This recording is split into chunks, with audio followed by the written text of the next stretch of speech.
میرے نہایت واجب الاحترام بزرگوں، بھائیوں، عزیز دوستوں، نوجوانوں،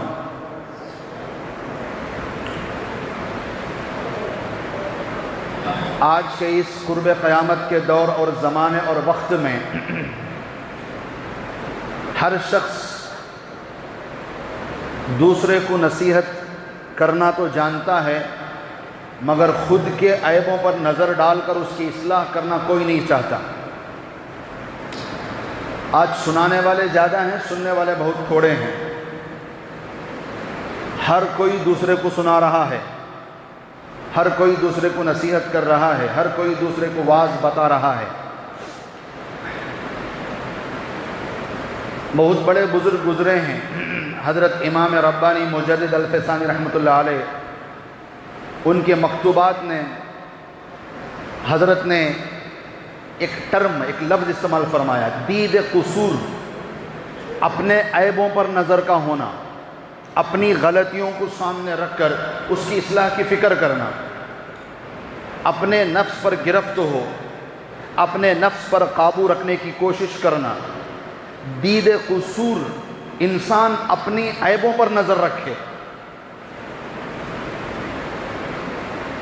اللہ تبارک و تعالیٰ جب اب کسی بندے سے محبت کرتے ہیں تو پھر اللہ اس کے عیبوں کو ظاہر کر دیتے ہیں اس کے سامنے، تاکہ وہ اس سے بچ جائے اور توبہ کر لے۔ اور جب اللہ کسی بندے کو پسند نہیں کرتے تو پھر اللہ اسے غلطیوں پہ پردہ ڈال کے اور موقع دیتے، جا اندھیرے میں کہیں گم ہو جا۔ مگر شیطان کا عمل کیا ہے؟ وَقَيَّزْنَا لَهُمْ قُرَنَاءَ فَزَيَّنُوا لَهُمْ مَا بَيْنَ أَيْدِيهِمْ وَمَا خَلْفَهُمْ۔ شیطان کرتا ہے کہ ہر انسان کی برائیوں کو اچھائیاں بنا کر پیش کرتا ہے، ہر انسان کے عیبوں کو دبا کر اسے سجا سوار کے انسان کے سامنے پیش کرتا ہے۔ تو پھر انسان ان شیطان کی جال میں پھنس کر پھر اپنے تانبے کو بھی سونا سمجھنے لگتا ہے، پھر اپنے کھرے کو بھی کھوٹا سمجھنے لگتا ہے، پھر اپنی برائیوں کو بھی اچھا سمجھنے لگتا ہے۔ یہ شیطان کی سب سے بڑی جال ہے۔ اس کے پاس بے شمار جالیں ہیں، ظلمانی بھی، نورانی بھی، بہت ساری جال ہیں۔ وہ ہر ایک کو کیسے، کب، کہاں، کس طرح پھنسانا ہے اسے پتہ ہے۔ تو آج کے اس پرفتن دور میں ہر شخص اپنے آپ کو چھوڑ کر دوسروں پہ نظر جمایا ہوا ہے۔ عقل مند آدمی وہ ہے، سعید، نیک بخت آدمی وہ ہے جو دوسروں کو دیکھ کر اپنے عیب درست کر لے، اور شقی، بدبخت، بے وقوف انسان وہ ہے جب تک اس پہ کوئی چیز نہیں پڑتی، جب تک وہ خود غلطی نہیں کرتا، نہیں سیکھتا۔ اور عقل مند دوسرے کو دیکھ کر سیکھ جاتا ہے، اپنے آپ کو غلطی سے بچا لیتا ہے۔ تو یہ جو آج کا پرفتن دور ہے، اس میں ہر بندہ دوسرے کو نصیحت کر رہا ہے، ہر بندہ ویڈیو ریکارڈ کر کے سوشل میڈیا میں ڈال رہا ہے، اور ہر بندہ اپنی رائے کو بڑی سب سے اعلیٰ سمجھ رہا ہے، ہر شخص اپنی بات کو دوسروں سے افضل سمجھ رہا ہے۔ سننے والا کوئی نہیں، سارے ہی بولنے والے ہیں۔ سنے گا کون؟ عمل کون کرے گا؟ ہر شخص دوسروں کے عیبوں پر نظر جمائے بیٹھا ہے، اپنے عیب دیکھے گا کون؟ جس دور پہ نازا تھا زمانے کو، ہم اس زمانے کو بھول گئے، غیروں کی کہانی یاد رہی، ہم اپنا ہی فسانہ بھول گئے۔ منہ تو دیکھ لیا ہے آئینے میں، پر داغ سینے کے نہ دیکھ سکے۔ جی ایسا لگایا جینے میں، مرنے کو مسلمان بھول گئے۔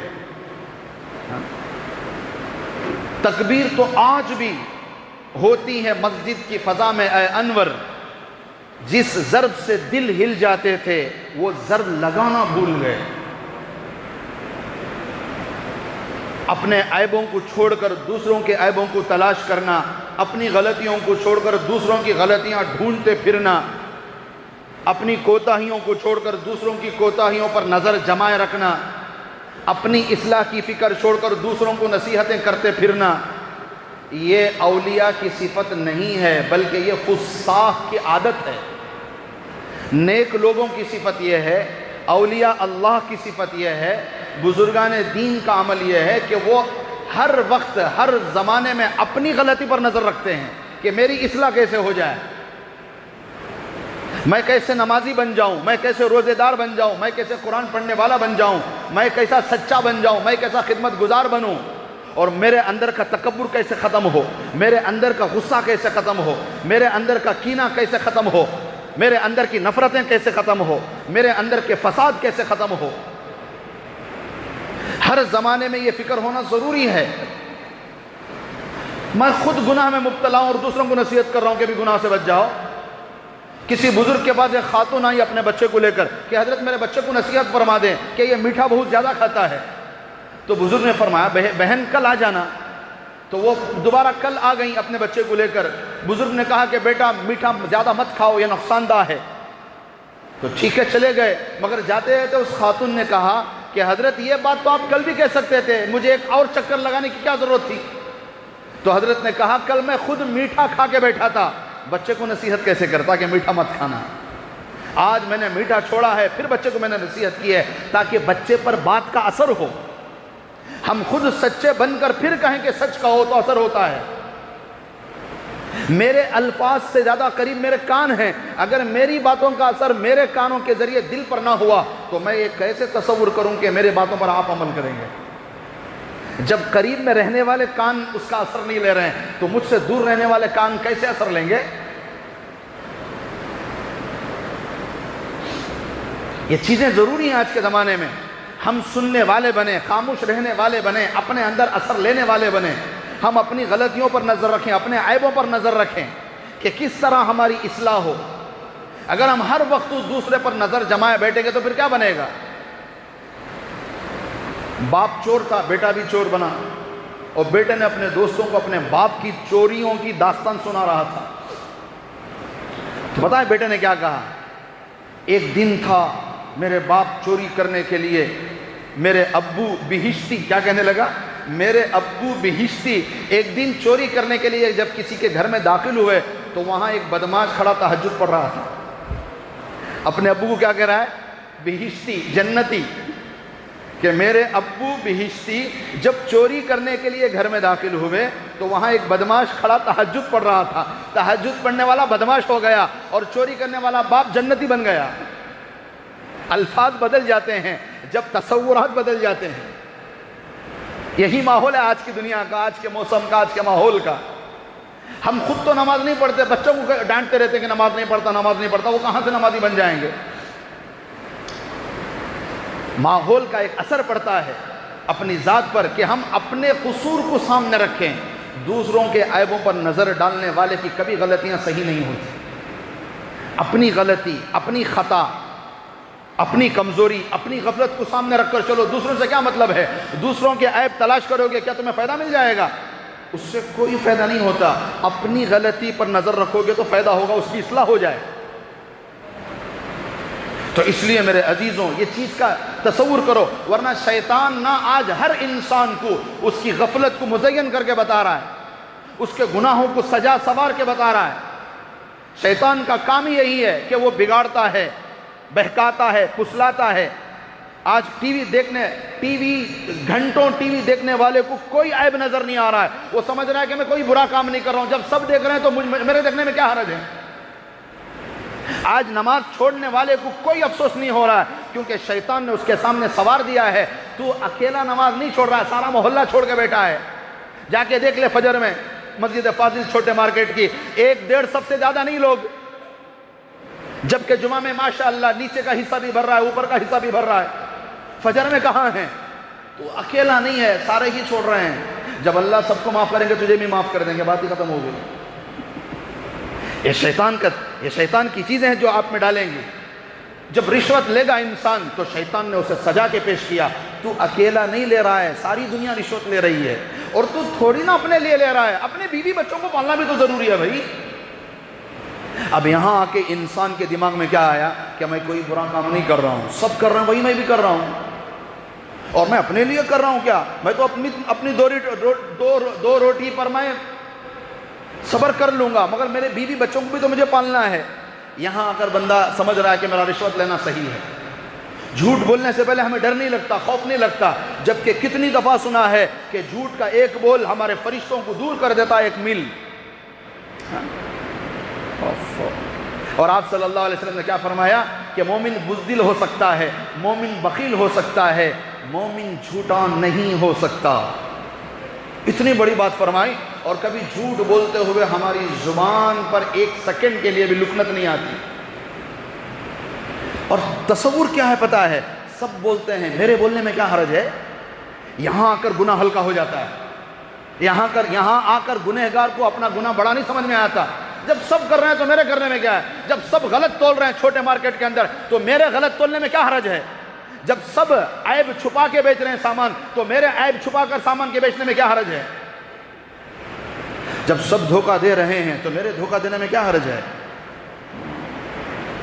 یہ ہے وَقَيَّضْنَا لَهُمْ قُرَانًا فَزَيَّنُوا لَهُمْ مَا بَيْنَ أَيْدِيهِمْ وَمَا خَلْفَهُمْ، کہ ہر انسان کو شیطان نے اس کے برے کاموں کو سجا کے پیش کر دیا، اس وجہ سے اسے توبہ کی فکر نہیں ہوتی۔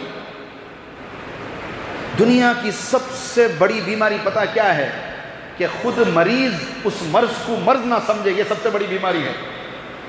افلاطون جو بہت بڑا حکیم گزرا ہے، بہت بڑا ڈاکٹر گزرا ہے حکمت کا، تو اس سے کسی نے پوچھا افلاطون سے کہ دنیا کی سب سے بڑی مہلک ترین تباہ کر دینے والی بیماری کون سی ہے، تو اس ڈاکٹر حکمت کے ڈاکٹر افلاطون نے کہا سب سے بڑی بیماری دنیا کی یہ ہے کہ جسے بیماری ہے وہ خود اسے بیماری نہ سمجھے۔ انسان جو مریض ہے وہ خود اپنے مرض کو مرض نہ سمجھے، یہ دنیا کی سب سے بڑی بیماری ہے۔ کیوں؟ جب بیمار اپنی بیماری کو بیماری نہ سمجھے تو وہ علاج نہیں کرائے گا، اور علاج نہیں کرائے گا تو بیماری تو پھیلتی چلی جائے گی، اسے تو موقع مل جائے گا۔ آج ہم ہمارے نماز چھوڑنے کو گناہ نہیں سمجھ رہے ہیں، ہمارے جھوٹ بولنے کو گناہ نہیں سمجھ رہے ہیں، ہمارے دھوکہ دینے کو ہم گناہ نہیں سمجھ رہے ہیں، ہماری چوریوں کو ہم گناہ نہیں سمجھ رہے ہیں، ہمارے غلط کاموں کو ہم گناہ نہیں سمجھ رہے ہیں، اس لیے ہمیں اس پر توبہ کی توفیق نہیں مل رہی ہے، اسے سدھارنے کا فکر کبھی ہمارے دل دماغ میں نہیں آ رہا ہے، کیونکہ ہم نے سمجھا ہی نہیں کہ یہ گناہ ہے۔ تو اس لیے میرے عزیزوں ضروری ہے کہ ہم اپنے قصور کو سامنے رکھیں، دوسروں کو عیبوں کو چھوڑ دیں۔ دوسروں کی عیب دیکھ کر تمہیں جنت جہنم کا فیصلہ اللہ نے تمہارے حق میں نہیں دیا کہ تم دوسروں کی غلطیاں پکڑ کر جنت کا فیصلہ کرو، نہیں، چھوڑ دو۔ تم اپنی ذات پہ نظر رکھو کہ تم نے اپنے آپ کو کتنا سدھارا ہے۔ تم 30 سال کے ہو گئے، تم 40 سال کے ہو گئے، تم 50 60 70 80 کے ہو گئے، تم نے اپنے آپ کو کتنا سدھارا، اور تم کتنے نمازوں کے پابند بنے، تم کتنے سچے بنے، تم کتنے دیانت دار اور امانت دار انسان بنے۔ پہلے اپنے نظر اپنے نفس پہ رکھو۔ اس کے لیے علماء نے، بزرگان دین نے 4 طریقے بتائے کہ انسان اپنے عیبوں کو سامنے رکھ کر چلے۔ سب سے پہلا طریقہ میرے عزیزوں، ہم کسی نہ کسی شیخ کی صحبت میں رہنے کی کوشش کریں۔ کوئی نہ کوئی اللہ والے ہوتے ہیں، کوئی نہ کوئی سچے پکے متقی عالم دین مفتی ہوتے ہیں، ان کی صحبت میں ہم رہنے کی کوشش کریں کہ شیخ کامل کی صحبت یہ بڑا اثر رکھتی ہے کہ ہم اس کے ساتھ رہیں گے، وہ ہماری اچھائیوں برائیوں پر نظر رکھیں گے، کسی نہ کسی کے ماتحت ہم رہیں گے تو پھر ہماری اصلاح ممکن ہے، ورنہ اصلاح نہیں ہو سکتی۔ پہلا واحد حل یہ ہے کہ ہم کسی نہ کسی کی صحبت میں رہنے کی فکر کریں، کوشش کریں، اور ان کے تربیت کا انداز الگ ہوتا ہے۔ ایک بہت بڑے بزرگ گزرے ہیں، مرشد عالم رحمۃ اللہ علیہ، ان کا ایک مدرسہ تھا، طلبہ پڑھتے تھے، تو حضرت سے کسی نے شکایت کی کہ فلاں کلاس میں 2 بچے ہیں جو زیادہ پڑھتے نہیں، شرارت کرتے ہیں، سبق نہیں سناتے، حفظ کر رہے تھے بچے وہ۔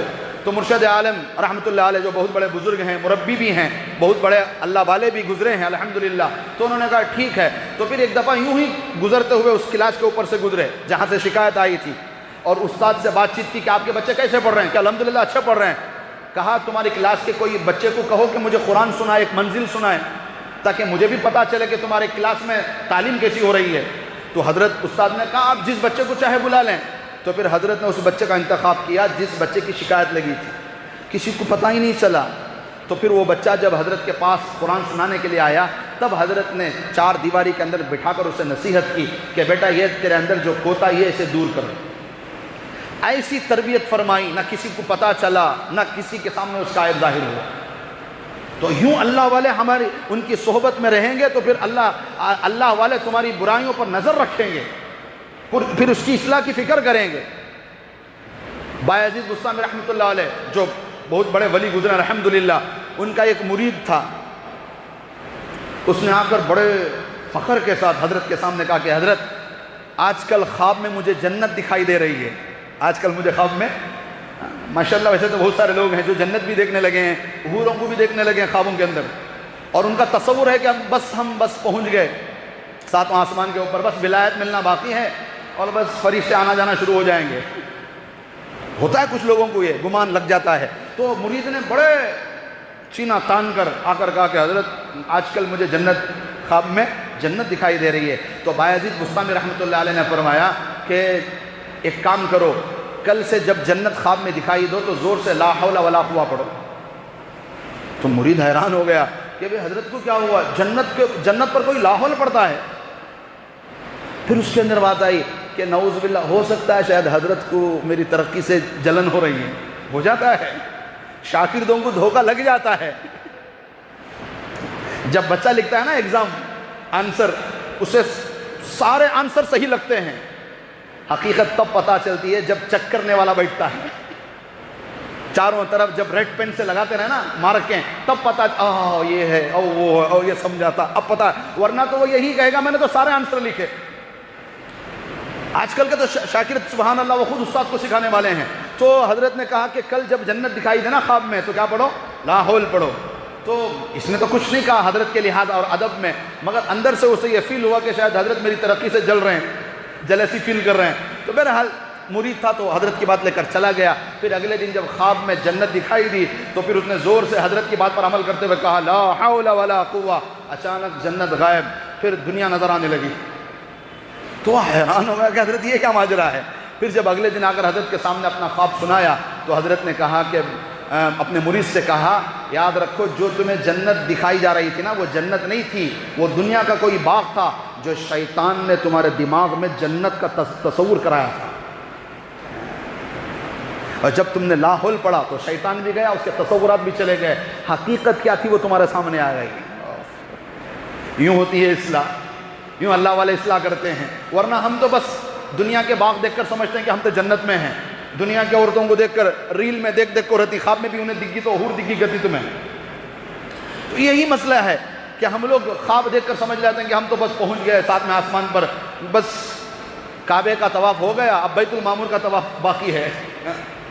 تو میرے عزیز و میرے بھائیوں، پہلا حل کیا ہے اس کا کہ ہم کسی شیخ کامل کی صحبت میں رہیں، اس لیے کہ ان کی نظر جو ہمارے اندر دیکھتے ہیں وہ ہم خود اپنے آپ میں نہیں دیکھ سکتے۔ دوسرا حل کہ ہم اپنے دوستوں میں سے بعض دوستوں کو دیندار رکھیں تاکہ وہ ہماری غلطی پر پکڑ کریں، ہمارے اچھے کام ہو یا برے کام، اگر ہمارے اندر عیب ہو تو ہمارا دوست کھل کر بتائے، ورنہ دوستی میں کیا ہوتا ہے کہ ہر برے کام کی بھی تعریف ہوتی رہتی ہے۔ دوستوں کا کام ہی وہی ہے، جو جتنا برا انہیں اتنا سگا دوست، جتنا بیڑی کاڑی ہراتا انہیں اتنا بڑا دوست، پھونکنے میں تھوکنے میں، ایسے دوستان تو بہت ہے نا دوستیاں۔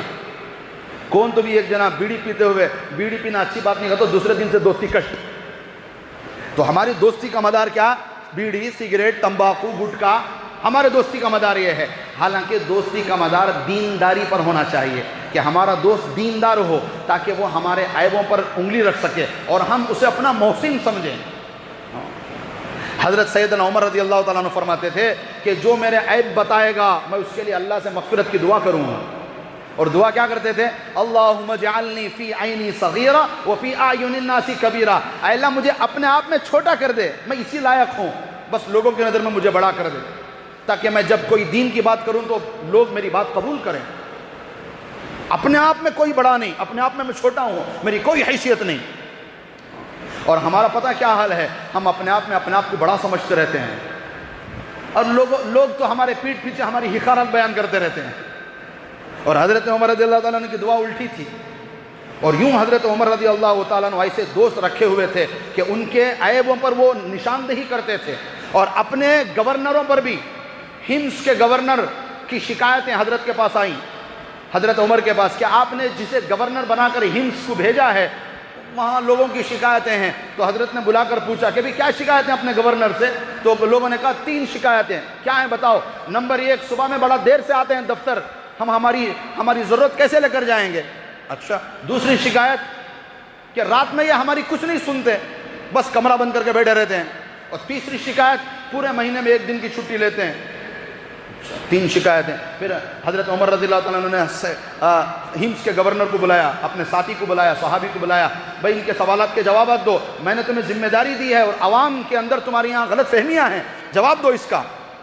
تو ہمس کے گورنر نے کہا کہ روزانہ میں دیر سے اس لیے آتا ہوں کہ میرے گھر میں کوئی خادم کام کرنے والا نہیں ہے، سارے کام مجھے ہی کرنے پڑتے ہیں، اور سارے کام نمٹا کے آؤں اتنے میں دیر ہو جاتی ہے. رات میں کیوں نہیں سنتے لوگوں کی؟ تو انہوں نے کہا دن بندوں کے لیے ہے اور رات اللہ کے لیے ہے، میں چاہتا ہوں کہ اللہ کی عبادت میں کوئی خلل پیدا نہ کرے. پورے مہینے میں 1 دن کی چھٹی کیوں کرتے ہیں؟ تو کہنے لگے ایک ہی کرتا ہے، ایک ہی لباس ہے میرا، مہینے میں 1 دن اسے دھوتا ہوں، سکھاتا ہوں، اس کے لیے مجھے پورا دن چاہیے، اس وجہ سے میں 1 دن کی چھٹی لیتا ہوں. تو سارے لوگوں کی غلط فہمیاں دور ہو گئی، واپس چلے گئے. تو یوں حضرت عمر اپنے ساتھیوں پر نظر رکھتے تھے کہ کیا عیب ہے، کیا خود حضرت عمر پر نظر رکھتے تھے. حضرت عمر جمعہ کے خطبے کے لیے ممبر پر چڑھے تو کہنے لگے اے میرے ساتھیوں، کیا تم میری بات سنو گے، مانو گے؟ تو ایک کھڑے ہو گئے، آپ کی بات نہ سنیں گے نہ مانیں گے. درمیانی خطبے میں کھڑے ہو کر کہنا کوئی معمولی بات ہے، وہ بھی امیر المؤمنین کے خلاف. تو حضرت عمر نے کہا کیوں، کیا ہوا، مجھ سے کیا غلطی ہو گئی؟ کہا تمہارے بدن پہ 2 چادریں ہیں، جبکہ سب کو 1 ملی ہیں، تمہارے پاس 2 کیسے آ گئیں؟ تو حضرت عمر نے کہا یہ جواب میرا بیٹا دے گا. تو ان کے بیٹے کھڑے ہو کر کہنے لگے میرے والد کو بھی 1 ہی چادر ملی تھی، مگر میں نے میرے حصے کی چادر اپنے والد کو دے دی، اس وجہ سے ان کے پاس 2 ہیں. تو انہوں نے کہا اب آپ کی سنیں گے، اطاعت کریں گے، اب بتاؤ کیا حکم ہے؟ تو دوستوں، المرء علی دین خلیلہ، کہ ہر دوست اپنے دوست کے دین پر ہوتا ہے. اگر اس کا دوست سچا ہے تو یہ سچا ہے. نسبت دیکھنے جاتی نا، مرد بچے کو کیسا پکڑنا کرو بولے تو اس کے دوستوں کو دیکھنا تمہیں کیسا ہے کر دو، سمجھ میں نے اس کے دوستوں کو پکڑ ڈالا تو اسے پکڑ ڈالے جاؤ نا کیسا ہے کر دو. صحبت کا اثر ہوتا ہے. تو المرء علی دین خلیلہ، ہر شخص اپنے دوست کے دین پر ہے. فلینظر احدکم، یہ دیکھو، من یجالس، کس کے ساتھ اٹھ رہے ہو، کس کے ساتھ بیٹھ رہے ہو، یہ تمہارے لیے ضروری ہے. المؤمن مرأۃ المؤمن، کہ ایک مومن دوسرے مومن کا آئینہ ہے. المؤمن مرأۃ المؤمن، کہ ایک مومن دوسرے مومن کا آئینہ ہے، چہرہ دکھانا ہے. کہ اگر ایک مومن دوسرے مومن کی غلطی پکڑتا ہے تو اس کا احسان مانو اور اپنی غلطی سدھارنے کی فکر کرو. تو یہ دوسرا حل ہے کہ ہم اپنے کیا کریں، اپنے دوستوں کو دیندار رکھیں تاکہ وہ ہماری غلطیوں کو پکڑ کر بتائیں. تو میرے عزیزوں، تیسرا حل اس کا یہ ہے کہ ہم اپنے دشمنوں سے اصلاح کی کوشش کریں. دشمن سچ بولتے ہیں، دشمن کیا کرتے ہیں، سچ بولتے ہیں ہمارے بارے میں. مولانا رشید احمد گنگوئی رحمۃ اللہ علیہ، آخری وقت تھا، بینائی آنکھوں کی چلے گئی، کوئی مضمون پڑھنا ہوتا تو اپنے طلباؤں کو کہتے، شاگردوں کو، کہ بیٹا وہ مضمون پڑھو، وہ پڑھتے اور حضرت سنتے، دکھائی نہیں دیتا تھا حضرت کو. مولانا رشید احمد گنگوئی رحمۃ اللہ علیہ نے فرمایا آخری زمانے میں کہ اپنے شاگردوں سے ہمارے مخالفین کا مضمون بھی کبھی کبھی پڑھ لیا کرو تاکہ ہمیں اصلاح کی توفیق مل جائے. تو شاگردوں نے کہا کہ حضرت مخالفین کے عنوان میں تو ہماری کوتاہیاں لکھی ہی جاتی ہیں. تو حضرت نے کہا ہو سکتا ہے کوئی ایک آدھی سچی بات ہو اور ہمیں اسے اصلاح کی فکر کرنی ہے. بایزید بستامی رحمۃ اللہ علیہ کو بھرے مجمع میں ایک عورت نے کہا او ریاکار. آج امام صاحب کو بول ڈالے، امام صاحب چھوڑ کو دے رہی اسے، میرے خیال سے نیت کر لیتی، سب کی نیت کرتا ہوں، نماز کی اس کی نہیں کرتا کرو. ٹھیک ہے، کسی ایک معمولی سے آدمی کو کہہ دو ریاکار، چھوڑ ڈالتا ہوں تم نا. اتنے بڑے اللہ والے جس کے ہزاروں کے تعداد میں مرید ہوں، اسے ایک عورت کہہ رہی ہے بھرے بازار میں او ریاکار، او دکھلاوے کرنے والے. تو حضرت نے کہا بہن تو نے آج مجھے سچ پہچانا، ورنہ ان لوگوں کو دھوکہ لگاتا کہ میں کوئی سچا انسان ہوں. تو نے صحیح پہچانا، میں ریاکار ہی ہوں. مخالفین سے اچھی صحیح باتیں ہمارے سامنے آتی ہیں. اور ایک بزرگ تھے، مجمع میں بیٹھے تھے، ایک شخص کھڑا ہوا اور یوں تو تان لان تان کر کے بیٹھ گیا. تو وہ بزرگ کہنے لگے جن کے سامنے ان کے ماننے والا مجمع تھا، اکیلے میں پھر بھی آدمی سن لیتا ہے، 4 لوگوں کے سامنے بولو تو پھر کہاں سن سکتا بندہ؟ تو مگر وہ اللہ والے ایسے تھے کہ بھرے مجمع میں بھی تانے سن کر کھڑے ہو کر کہنے لگے اس شخص نے جتنی برائیاں میری بتائی میرے اندر تو اس سے زیادہ ہیں، دعا کرو اللہ دور فرمائے۔ یہ ہوتی ہے اصلاح کی فکر کہ اپنے مخالفین سے بھی کچھ لو۔ اور چوتھا حل یہ ہے کہ ہم دوسروں کو دیکھ کر عبرت پکڑیں، دوسروں کو دیکھ کر عبرت پکڑیں، یہ بہت ضروری چیز ہے۔ السعید من وعظ لغیرہ، نیک بخت وہ ہے جو دوسروں سے نصیحت پکڑتا ہے، شقی بدبخت وہ ہے جو اپنے آپ پر جب تک نہیں آتی تب تک سبق نہیں لیتا۔ حضرت لقمان علیہ السلام سے کسی نے پوچھا کہ حضرت آپ کی حکمت تو بڑی مشہور ہے، آپ نے یہ کیسے کہاں سے سیکھا؟ تو حضرت نے کہا میں نے حکمت بے وقوفوں سے سیکھا۔ تو حضرت بے وقوف بھی کبھی حکمت سکھاتا ہے، عقل مندی کی باتیں کبھی بے وقوف بھی سکھاتا ہے۔ حضرت نے کہا میں نے بے وقوف سے سیکھا۔ وہ کیسے؟ تو حضرت نے کہا جو کام بے وقوف کرتا میں نوٹ کرتا کہ آج کے بعد مجھے یہ نہیں کرنا، ایسے میں نے حکمت سیکھی۔ تو ہم دوسروں کو دیکھ کر عبرت پکڑیں گے تو پھر کام بنے گا۔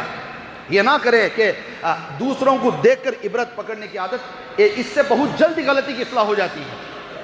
ہم یہ انتظار میں نہ رہیں کہ ہمارے اوپر مسئلہ آئے گا اور ہماری چیز پر آئے گی تو پھر ہم اس کے بعد سبق سیکھیں گے، نہیں۔ تو میرے عزیزوں یہ 4 حل ہیں کس چیز کا؟ اپنے عیب اور اپنی برائیاں، اپنی غلطیوں کی اصلاح کرنے کا۔ ورنہ آج کے زمانے میں ماشاءاللہ پورے کے پورے بھی یوٹیوب کے اندر اور ٹک ٹاک کے اندر، سوشل میڈیا کے اندر سب نصیحتاں مار رہی، سب بیٹھ کو ویڈیو آن کر رہی، نصیحتاں پھینک رہی، فضیدی کر ڈال رہی۔ لو سننے والا کون؟ اگر سب نصیحت کرتے رہے تو پھر سننا تو کون؟ تو اس لیے بولنے سے زیادہ سننے کی عادت رکھیں اور سننے سے زیادہ عمل کی نیت رکھیں، اس سے انسان کی اصلاح ہوتی ہے۔ ورنہ زیادہ بولنے والا سنتا نہیں، اور جب سنتا نہیں تو پھر عمل کہاں سے ہوتا ہے؟ اسی لیے بڑی عجیب باتیں ہیں، میں آپ کے سامنے شاید عرض کروں تو آپ کو بھی بڑا عجیب لگے گا۔ امام ربانی مجدد الفسانی رحمۃ اللہ علیہ کے مکتوبات کا یہ سارے باتیں میں آپ کے سامنے عرض کر رہا ہوں۔ حضرت نے اپنی کتاب میں لکھا ہے، بڑی عجیب باتیں حضرت نے لکھی ہیں۔ حضرت نے کہا کہ ہر وقت اپنے آپ کو بڑے اور چھوٹے سے بھی چھوٹا سمجھو، بڑے اور چھوٹے سے بھی کیا سمجھو؟ اپنے آپ کو کمتر سمجھو۔ کہ حضرت وہ کیسے؟ تو حضرت نے کہا بڑے سے چھوٹا اس لیے سمجھو کہ وہ عمر میں بڑا ہے، اس کی نیکیاں زیادہ ہیں، تمہاری نیکیاں کم ہیں، اس لیے وہ تم سے بڑا ہے۔ اچھا یہ تو بات سمجھ میں آ گئی، مگر چھوٹے سے بھی چھوٹا کیوں سمجھیں؟ تو حضرت کہنے لگے چھوٹے کی عمر چھوٹی ہے، اس کے گناہ کم ہیں اور تمہارے گناہ زیادہ ہیں، اس لیے اس سے بھی اپنے آپ کو چھوٹا سمجھو۔ پھر آگے حضرت نے لکھا ہے اپنے آپ کو عالم اور جاہل سے بھی چھوٹا سمجھو۔ حضرت یہ کیسے؟ تو حضرت نے سمجھایا عالم سے چھوٹا اس لیے کہ اسے نبیوں کا علم ملا ہے، وراثت ملی ہے، یقیناً ہم اس سے چھوٹے ہیں۔ اور جاہل سے چھوٹا حضرت یہ بات سمجھ میں نہیں آئی، اس لیے کہ جاہل تو قیامت میں فری ہے، جان بوجھ کر جو غلطی کرتا ہے اللہ قیامت میں اسے پکڑ لیتے ہیں، تو تم سے بہتر تو جاہل ہوا۔ پھر آگے حضرت نے کہا فاسق اور فاجر سے بھی اپنے آپ کو چھوٹا سمجھو۔ حضرت یہ کیسے؟ یہ تو بالکل سمجھ میں نہ آنے والی بات ہے۔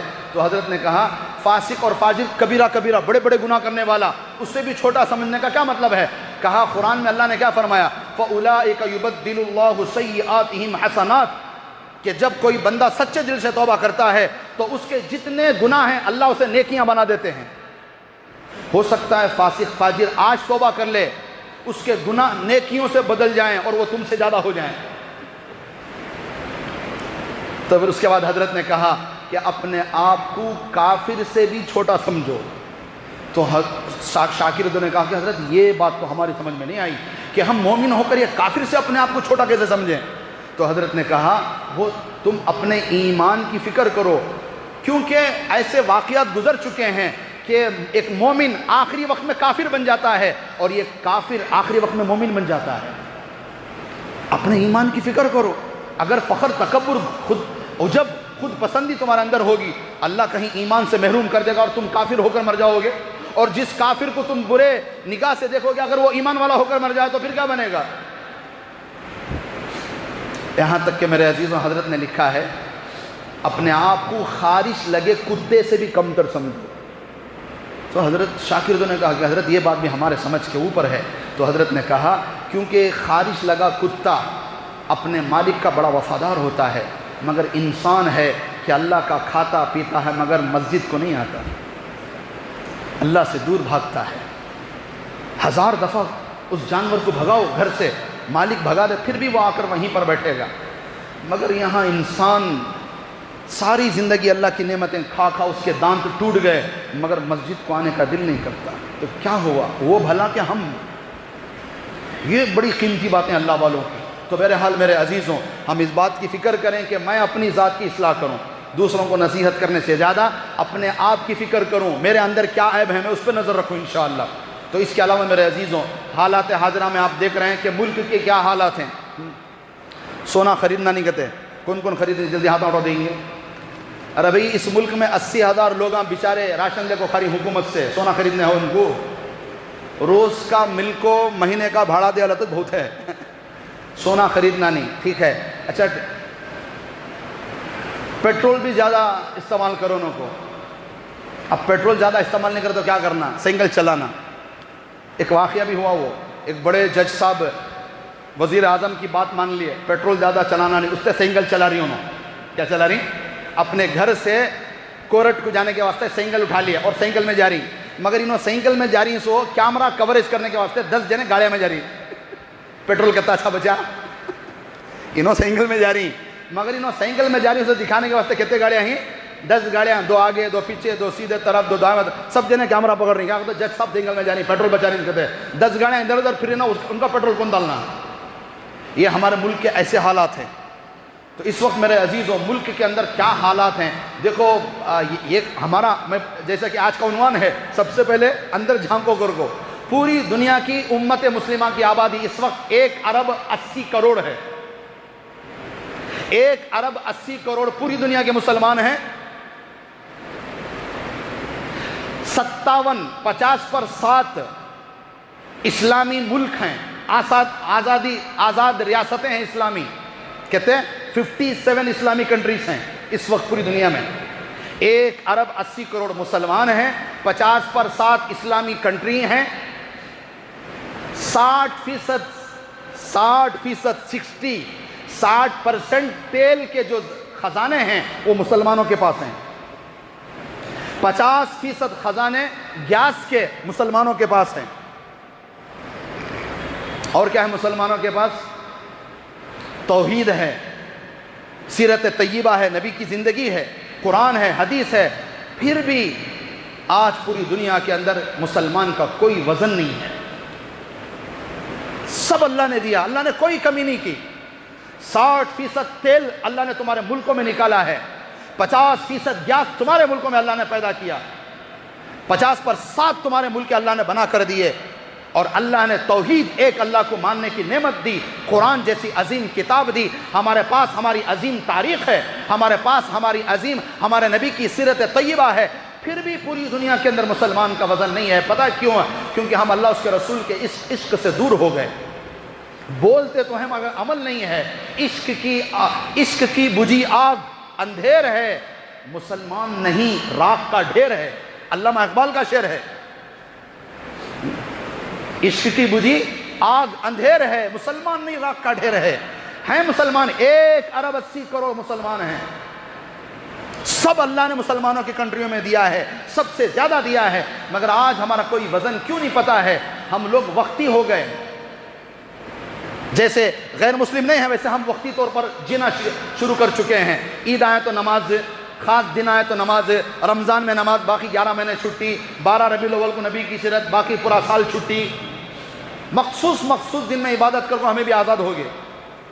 تو ایسے میں میرے عزیزوں جنگ احد کی ہماری تفسیر چل رہی ہے مسجد یا اللہ میں. میں بارہا آپ سے کہہ رہا ہوں کہ کوشش کریں جہاں بھی جہاں بھی قرآن کی تفسیر ہو رہی ہے، اللہ کا واسطہ قرآن کی تفسیر کے حلقے میں حاضر ہونے کی کوشش کرو. کیونکہ قرآن میں جو ہے جب تک وہ جانیں گے نہیں پھر عمل کیسے کریں گے؟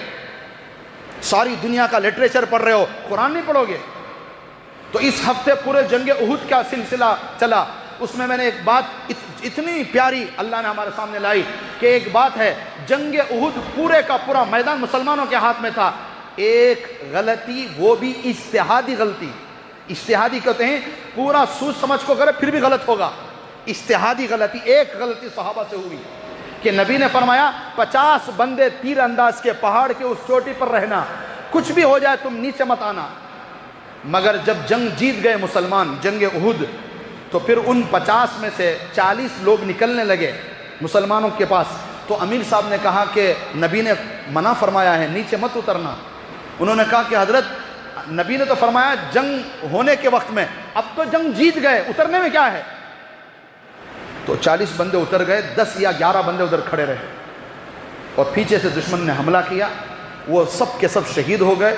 پھر دونوں طرف سے دشمنوں نے گھیر لیا اور مسلمانوں میں 70 صحابہ شہید ہو گئے ایک غلطی کی وجہ سے، جبکہ انہوں نے کوئی جان بوجھ کر غلطی نہیں کی تھی، انجانے میں ان سے غلطی ہوئی تھی. اور انجان کیوں کہہ رہا ہوں؟ کیونکہ اللہ نے قرآن میں 2 دفعہ کہہ دیا کہ ہم نے ان کو معاف کر دیا. یہ جو خطا ہوئی ہے بڑی خطا ہے، مگر اللہ نے فرمایا انجانے ان سے ہوئی ہے، دل سے نہیں کیا. اس وجہ سے اللہ نے فرمایا میں نے ان کو معاف کر دیا، میں نے ان کو معاف کر دیا. 2 دفعہ قرآن میں اللہ نے ان کی معافی کا اعلان فرمایا.